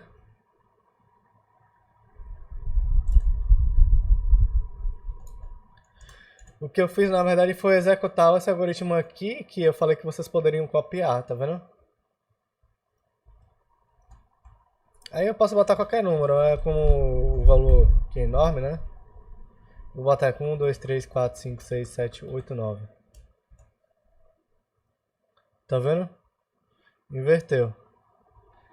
Aqui no site, acho que se eu não me engano ele tinha, não sei se tinha resposta. Eu não cheguei a botar a resposta aqui pra vocês verem como é que funcionava. Acho que foi um pouco de mole meu. Mas tudo bem. Agora é o que vocês estão vendo na prática. Vou botar um ponto aqui. Beleza. E esse aqui ele funciona para números positivos, né? Se eu quiser colocar ele para funcionar com qualquer número, eu posso modificar meu algoritmo aqui, né? Vou botar aqui modificando para funcionar com qualquer número. Simplesmente copio aqui. Como ele vai funcionar com qualquer número, ele pode funcionar também com números negativos, né? Não faz mais sentido eu usar o bounded it. Eu vou utilizar o int. E só isso aqui, né? Não preciso mais nada. Tá, int text. Só que agora eu vou ter que fazer uma suposição, né? Eu crio uma variável aqui chamada negativo. Eu digo que negativo são os números menores que 0. Tudo bem? Todo número negativo, aqui no caso é número, né? Todo número negativo é um número menor que 0. É a definição de número negativo. Beleza?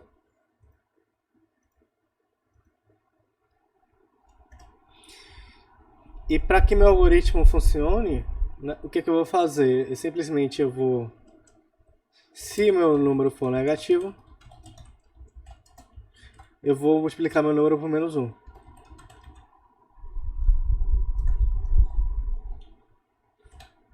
Tudo bem? Vou deixar claro aqui. Se meu número for negativo, multiplico por menos 1. Aqui é a definição de negativo, né?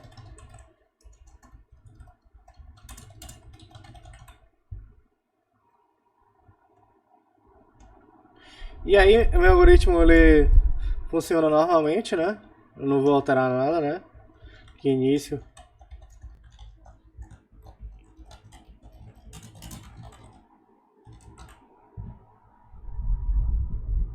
Mas na saída aqui, o que eu vou fazer? Se o número foi negativo, né?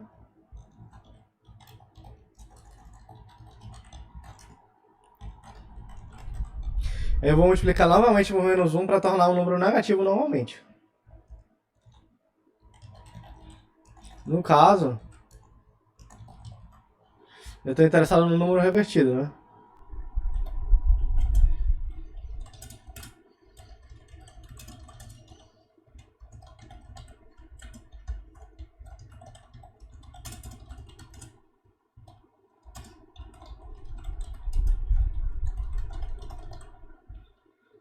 Só isso. Aí agora com isso aqui eu consigo botar qualquer número, né?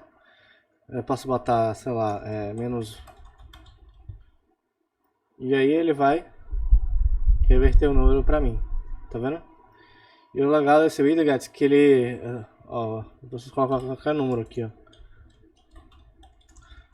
1, 2, 3, 4, 5, 6, 7, 8, 9.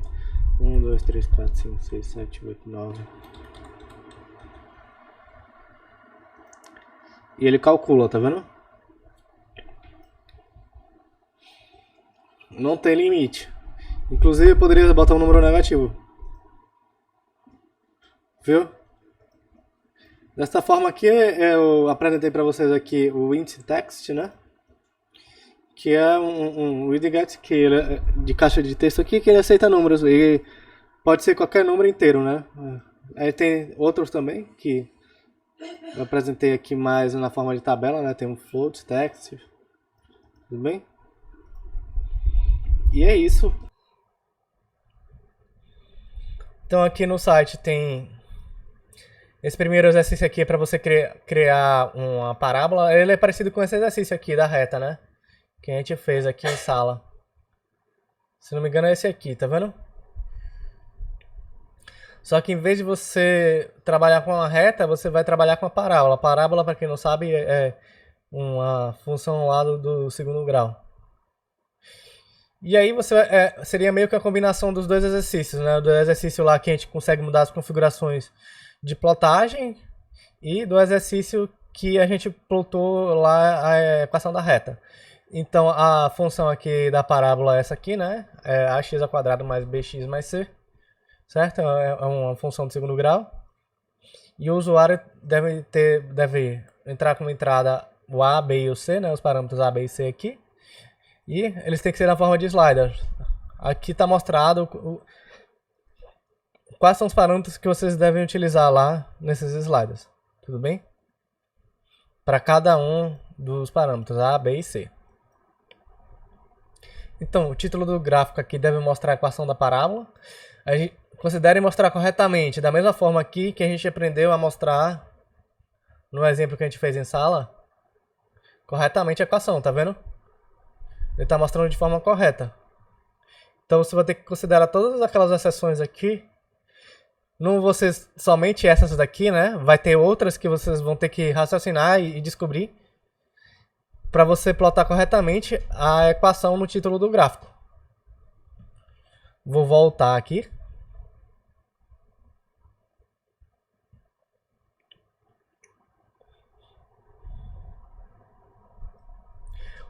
Além disso, o usuário vai poder alterar a cor do gráfico.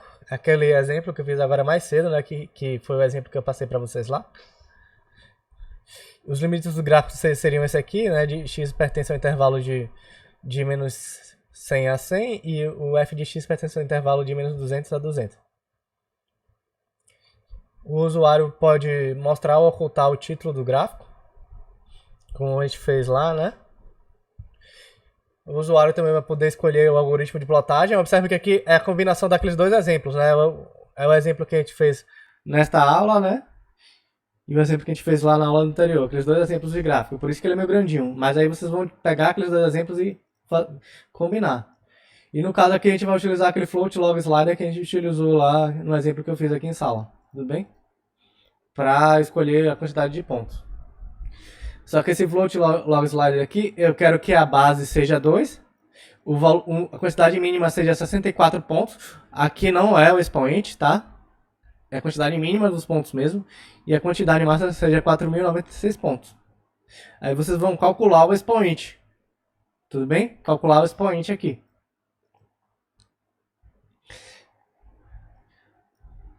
Aí a saída é mais ou menos isso aqui, ó. Não sei se vocês estão vendo aqui. Isso aqui tá no site lá, vocês podem olhar com calma, tá? Observe que aqui, ó, quando o algoritmo adaptativo está ativado aqui, eu não consigo mover o botãozinho de pontos, consigo alterar a cor, né?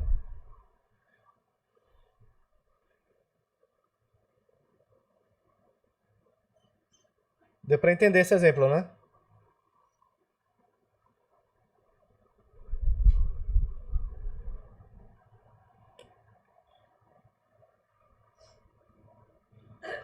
Aí, tá vendo? Eu consegui alterar a cor. Beleza. Esse segundo aqui... vai dar trabalho. Mas aí é aquela coisa, né? À medida que o curso vai avançando, a gente vai vendo exemplos mais complicados. É bom que vocês praticam. Tudo bem? Esse segundo exemplo aqui, vocês vão utilizar aqueles métodos lá que vocês aprenderam de string para você dissecar uma string, né? O usuário vai digitar uma string nesse widget aqui chamado text area. Vocês vão lá e pesquisam aqui na documentação esse widget. Ele não foi apresentado aqui em sala, mas vocês podem pesquisar. Esse aqui, tá vendo? E aí, esse programa vai ter que verificar em tempo real. À medida que o usuário vai digitando, ele vai ter que verificar em tempo real. Se o texto só contém espaços, se o texto está vazio, se o texto é numérico, se o texto é alfabético, se o texto é alfanumérico, se o texto pode ser utilizado como identificador padrão do Python, se o texto está em maiúsculas, se o texto está na forma de título, se o texto está em minúsculo. Tudo bem? Então vocês vão fazer aqui, né, um widget que ele vai verificar em tempo real. Aqui mostra mais ou menos como seria a saída, né? Ó, eu vou digitando aqui, né? Ele vai identificando aqui em tempo real, tá vendo? Aí vocês têm que criar esse programinha aqui que identifica em tempo real. E observe que aqui eu não estou utilizando aquela caixa de texto padrão, estou utilizando o text area. Text area ele tem essa vantagem aqui, né, que eu consigo aumentar a areazinha manualmente, né? Eu posso escrever um texto enorme lá, um parágrafo, por exemplo, ou uma redação, e aí ele vai identificando padrões lá na minha redação, em tempo real. A ideia é essa. Entendeu? Esse segundo exemplo aqui ficou claro também? Responda aí.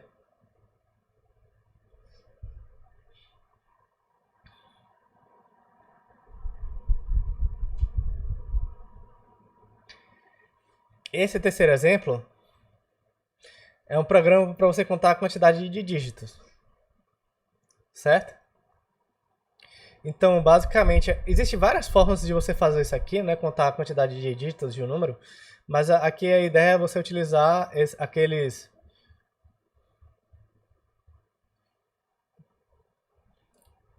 Cadê?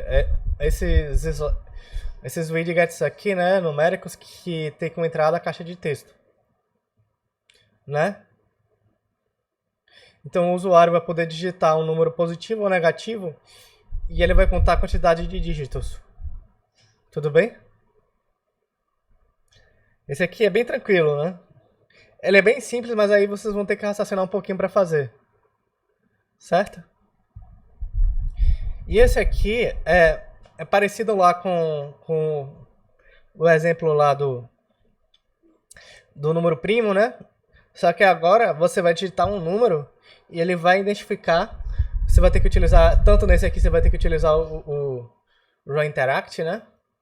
Sabe que eu utilizei o Raw Interact? No caso aqui, o Interact manual, né? Esse aqui eu não cheguei a especificar que usar o Interact manual, né? Então, nesse caso aqui é opcional, você pode escolher utilizar ou não. Mas nesse aqui você vai ter que utilizar o Interact manual, tudo bem? Então, a pessoa digita um número qualquer aqui e ele vai encontrar todos os divisores desse número. Ele é muito parecido lá com o exemplo do número primo. É bem tranquilo, né? Lembrando aqui que ele tem que variar entre 0 e 500. E nesse aqui tem que ser qualquer número, certo? Então ele não tem limite, nesse caso aqui. A única restrição é que tem que ser número inteiro. Então você não pode utilizar aqui, por exemplo, o bounded int, né? Você vai utilizar aqui, no caso, o int text para esse primeiro exemplo. Correto? E nesse segundo exemplo aqui, como eu falei que tem que ser entre 0 e 500, então você vai ter que criar essa limitação, tá? Mas aí já existe o EasyGet que faz isso aqui para você, não é? Que no caso poderia ser esse aqui. No último exemplo, é um formulário, né? Quando vocês vão em site lá, tem de cadastro, você tem um formulário, né? Então, nesse formulário aqui, você vai ter como entrar o nome, o usuário, né? Os dois aqui são caixa de texto. E vai ter uma terceira caixa de texto aqui, que seria a data de nascimento. Certo? Esse widget, eu falei aqui na questão, só é o date picker. Vocês vão procurar aqui, né? E esse aqui, na hora que você declarar esse widget, quando eu clicar aqui, ele vai mostrar uma caixa de texto. Uma caixinha aqui, né? Que vai mostrar que eu vou poder escolher uma data, certo? Ele não está mostrado aqui. Isso, um calendário, exatamente. Ele vai mostrar um calendáriozinho e é parecido com o que vocês veem lá no site, né? Quando você acessa um site lá, aí tem um calendário e você clica lá no calendário. É a mesma coisa que você vai fazer, certo? Então, aqui tem as entradas e nas entradas tem restrições, né? Então, o nome aqui ele só vai aceitar se a string estiver na forma de título e não na forma alfanumérica. O nome do usuário só aceita se a string for um identificador padrão do Python, e a data de nascimento só aceita se o usuário for maior que 18 anos. Tudo bem? E esse date picker aqui, ele retorna como saída uma data, certo? Para trabalhar com data, vocês podem utilizar o módulo aqui datetime, que tem um exemplozinho, e eu criei uma funçãozinha se você quiser utilizar, né? Não é necessário. Essa função aqui, você entra com entrada da data de nascimento, né? Que seria a própria saída aqui do widget, date picker. E tem como saída aqui a idade. Se a data tiver um valor incorreto aqui, que não for necessariamente uma data, ele vai retornar essa string aqui de erro. Aí vocês podem utilizar essa string para fazer o tratamento de erros, certo? Só mostrando 3 exemplos de saída aqui. Observe que aqui eu não botei uma data de nascimento propriamente dita, então minha função aqui ela retornou essa string erro. E eu mostrei aqui, ó, preenche a sua idade. Tá vendo? Aqui, nesse caso aqui, eu preenchi uma data futura, né? Botei aqui um ano de 3121, então ele acusou esse erro aqui. Coloca uma data menor que a data atual. E aqui nesse caso aqui ele aceitou a inscrição, mas também tem mais outro caso que seria se o usuário for menor que 18 anos. Aí você tem que tratar essa exceção aqui também no formulário, né? O formulário o cara simplesmente vai apertar aqui Run Interact e ele vai aceitar ou não o formulário, né? Para aceitar o formulário, todas essas condições aqui elas têm que estar aceitas. Ficou claro esse caso aqui? Se tiver aceita, né, se a inscrição estiver tudo correto, ele vai apresentar aqui, inscrição aceita. Né? Se não, ele vai ter que mostrar aqui o que é que aconteceu, quais foram os erros que aconteceram, porque a inscrição não foi aceita, né? A inscrição foi inválida. Beleza?